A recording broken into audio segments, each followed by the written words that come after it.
حضرت سیدنا ابو سعید رضی اللہ تعالی عنہ روایت کرتے ہیں کہ سرکار نامدار صلی اللہ تعالی علیہ وآلہ وسلم کا فرمان علی شان ہے، حضرت سیدنا موسیٰ علیہ السلام نے عرض کیا، یا رب تیرا مومن بندہ دنیا میں تندرست کیوں ہوتا ہے؟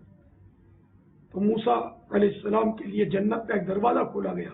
جب انہوں نے اس کی نعمتیں ملاحظہ کر لی تو اللہ تعالیٰ نے فرمایا، اے موسیٰ یہ وہ نعمتیں ہیں جنہیں میں نے اپنے مومن بندے کے لیے تیار کیا ہے۔ اس پر موسیٰ علیہ السلام نے عرض کیا، یا رب تیری عزت و جلال کی قسم، اگر تیرا بندہ پیدائشی طور پر ٹنڈا اور لولا لنگڑا ہو اور جب سے تو نے اسے پیدا کیا اس وقت سے لے کر قیامت تک اسے منہ کے بل گھسیٹا جائے جبکہ اس کا ٹھکانہ یہی ہو تو گویا اس نے کبھی کوئی پریشانی نہیں دیکھی۔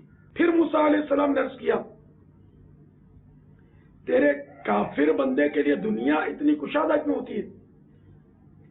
تو آپ علیہ السلام پر جہنم کا ایک دروازہ کھولا گیا اور فرمایا گیا، اے موسیٰ میں نے اس کے لیے یہ عذاب تیار کیا ہے۔